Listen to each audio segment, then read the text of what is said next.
ask the doctor. Private eye, UTI. You stick her on some fancy, expensive antibiotics. Because I've seen her, and she is full of the older bees and honey. Surely not. I mean, bees and honey is money, right? Surely you wouldn't exploit the frail and vulnerable by charging them for unnecessarily costly drugs? Nah. Bees and honey. She's got hives. Allergic reaction to penicillin. You stick her on something more top end to relieve her symptoms. Now, we see this geezer on a regular basis. What's going on?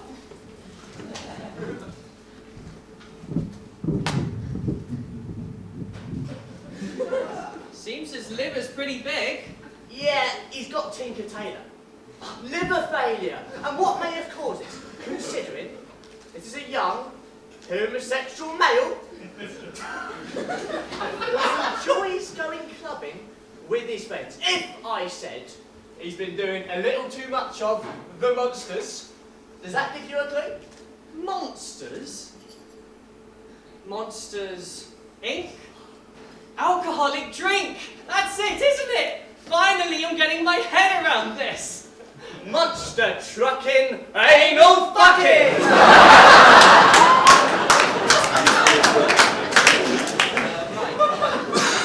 He's got HIV and it ain't doing wonders for his liver. Well, would you Adam and Eve it? Well, evidently the principle of Adam and Eve doesn't appeal to him too much. Well, anyway, I've got to see the other doctor on call today. Do you know where they might be? I don't know. Go and have a chat with old Jack Jones over there. He'll sort you out. I'm sorry, mate. That was insensitive of him. I'm sure you're only on your Jack Jones because you're hard at work and not because you're socially awkward or anything. Do you know who's on call? That's Dr. Jones to you, and I'm a published, academically acclaimed specialty registrar. Get out of my sight! This is going terribly. I can't handle this new language. It's like Latin classes all over again. I'm going to kill someone just because I don't know what rhyme means what, and what is a rhyme and what isn't. Then they'll send me up to some sort of commoner's court where I have to explain myself to Phil Mitchell as to why I can't speak the language of the layman. I'm completely puddle-ducked. Calm down, kid. Cockney takes time. I'll tutor you. We'll go out to markets, chat to some locals, spend the odd monkey and... Oh, don't worry about it. Just go and take a breather. There's a staff room just down the end. There's some apples and pears when you get there. Oh, thank God, apples. Was wondering when I could access my online files on the cloud. That kid is a rat! Jeremy Hunt.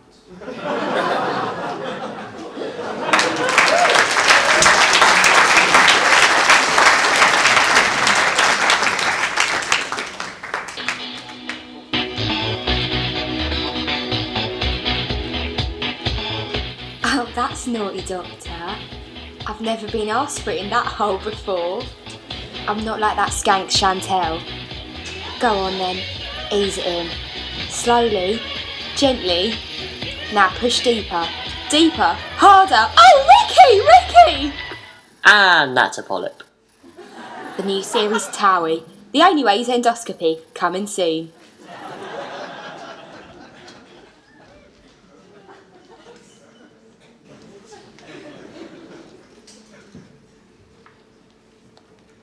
Observed structured clinical exams, or OSCEs, pit medical students against a whole host of real-world medical situations. They can be very stressful indeed as students don't know what nasty surprises might be in store for them behind the examination room door. Of course, if you really want to know what a nasty surprise behind a door looks like, just ask Oscar Pistorius.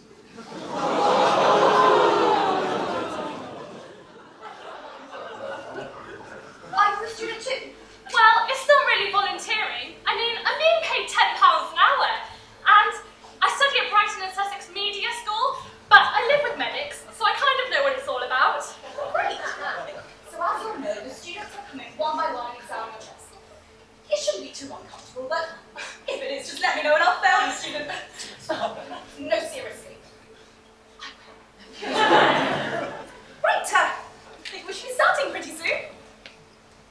Start station. Hello, my name is Jason Henderson. I'm a first year medical student. Come on. Why know your puppy knows? This is only first year. Oh. Do you two know each other? Oh, never mind. Gotta say professionally. Carry on. Yeah, sorry. I'm a first year medical student. Is it okay if I examine you today?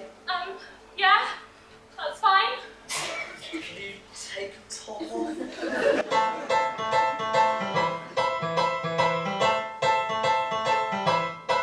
So, I want to start off by looking at the patient at the end of the bed. On general inspection, she's sitting upright, she's breathing comfortably, she's not cyanosed. I never thought Have a look I'd at the patient's see hands. you. What the hell Signs of clubbing, do I do? tar staining, and peripheral cyanosis. Can you hold your hands out like this? No flapping And shadow, I never but thought she's shaking a that bit, you'd actually. be here.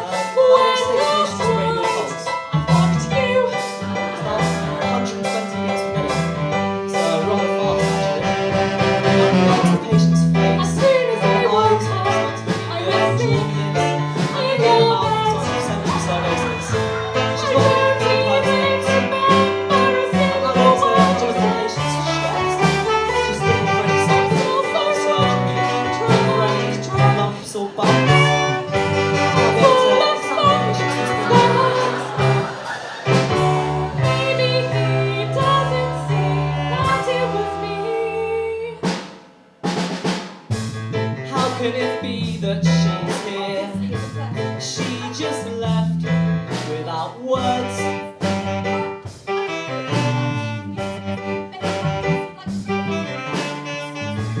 After she threw up in my bed, fucking birds.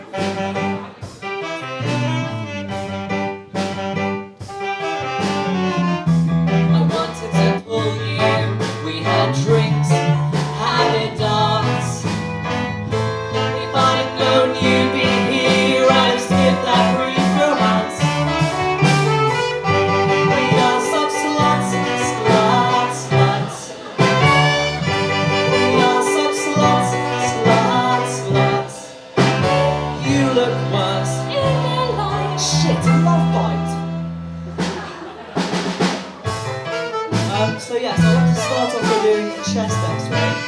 I'd also like to check my oxygen saturations. Oh, I'm doing peak flow.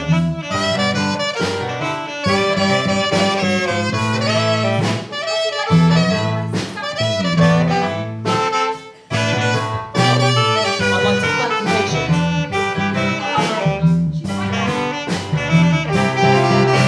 I've seen you naked, your cock, your fanny.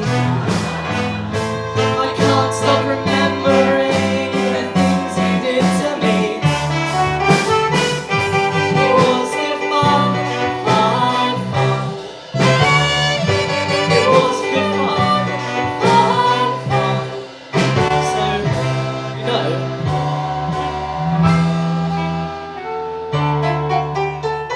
It might be love, love, love. It might be love, love, love. Maybe you feel the same time tonight.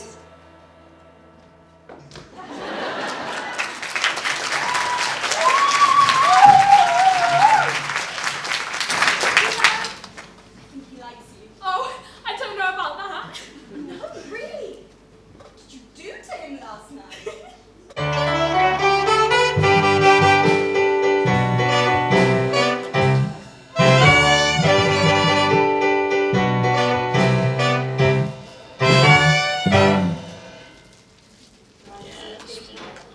Excuse me, can I have some quiet, please?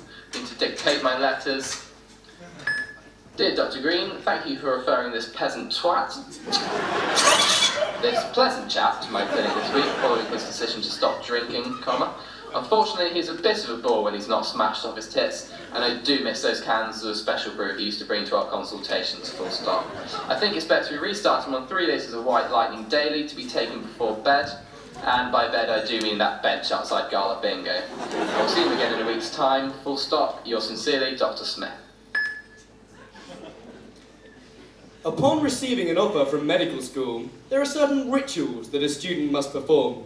From the slightly ambiguous Facebook status, in order to let your friends know you're now better than them, to convincing your grandparents that a MacBook Pro really is a vital tool for your studies, and the awkward conversation with your dad about why fabulous Brighton.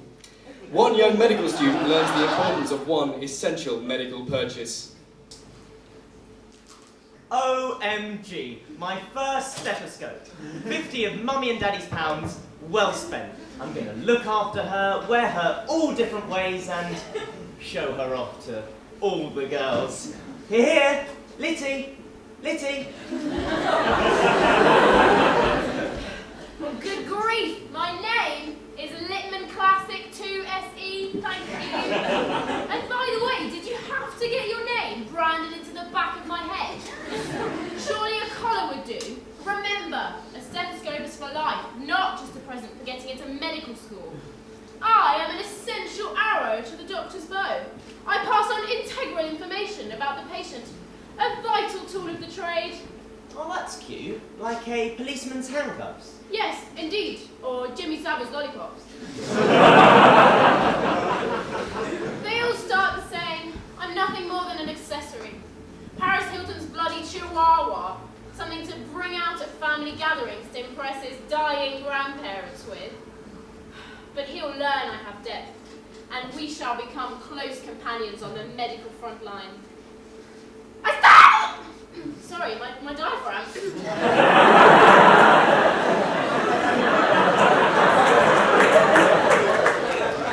I start at the bottom and work my way up your body until I am your lifeblood.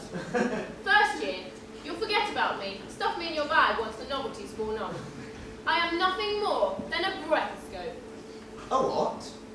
You'll bring me out once a month to do this.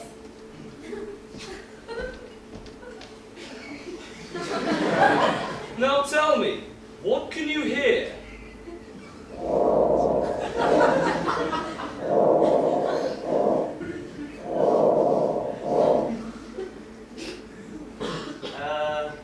Breath sounds?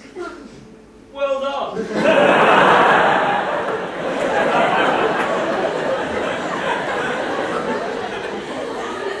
And then I'm gone, banished to the drawer for 28 long dark days. Second year, much the same. In fact, the most excitement I'll get is the occasional deployment as a schwethoscope. Hey there, I'm a medical student. Oh, how did you tell? Oh, these. You wear them so much you end up forgetting you ever had them on. Third year, and things change. I am an intellectual feather boa no longer. Hospital work or general practice, medicine or surgery, gynecology or marriage. These are some of the biggest decisions made by a young doctor. But none, surely none as big as this.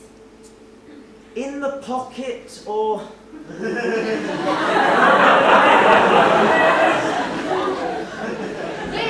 shall define you. If you embrace worthless incompetence, you shall hide me from view, stuff me in your back pocket. I shall not savour bearing the brunt of leaked nervous farts as consultants ask you difficult questions. But it is a price I am willing to pay, for we shall grow close. Observe. Do you hear the pronounced diastolic murmur?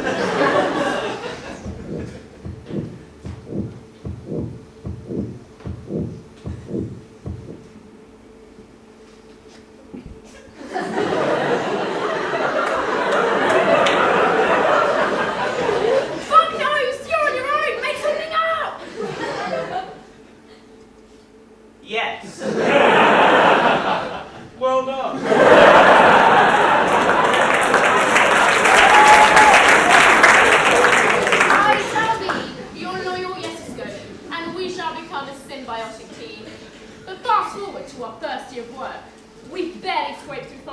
and we couldn't have done it without each other.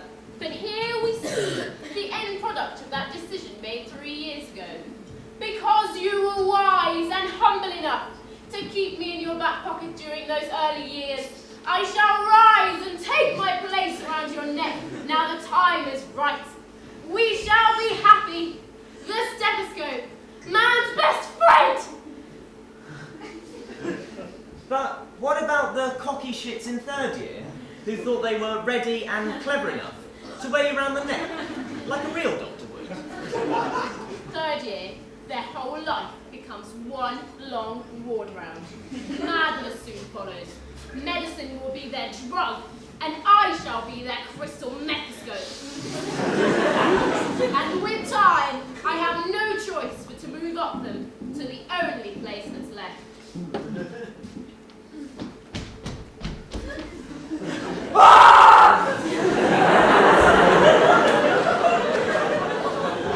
Wow.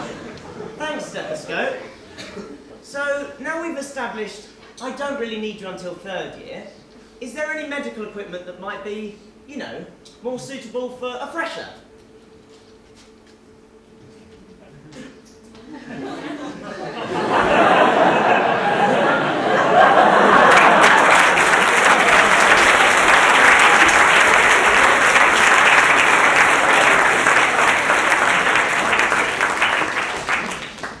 Dear Dr. Harley, thank you for referring this pleasant lady to my respiratory clinic this morning, full stop. Mrs. James, bless her, isn't the brightest bulb on the tree, and it turns out that her recent onset of shortness of breath can in fact be attributed to the fact she started jogging to her medical appointments, full stop.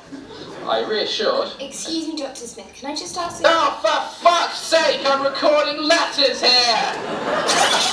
I also reassured her that the lump she recently found in her breast, which was worrying her, did indeed turn out to be her nipple, full stop. I look forward to seeing her again in a couple of weeks' time, assuming she does successfully find her way to my office again.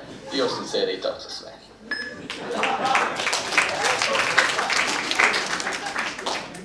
GP, general practitioner, generous pay, golf club preparation, got pregnant? What would we do without the medical jack of all trades, masters of none?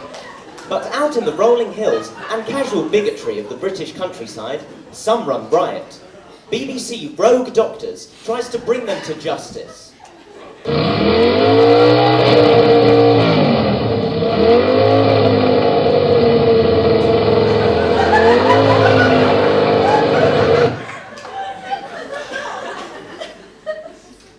A viewer has written into us regarding a GP, Dr. Richard Ian Poff, or Dick to you and I. Working in his private practice in the heart of rural Sussex, Dick has been scamming patients with more money than sense for many years. We're heading over there to catch the dirty GMC skiving swine in action. Right, Dan, to Sussex.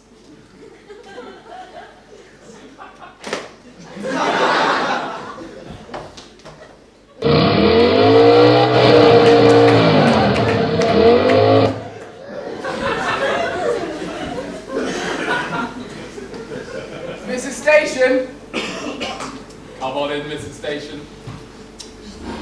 What can I do for you today? Well, I have a couple of things. Firstly, I've had a cough for a few days, and I've been feeling a bit tired. Oh God, not another one. I'm sorry. I've had dozens of patients with symptoms just like you this week.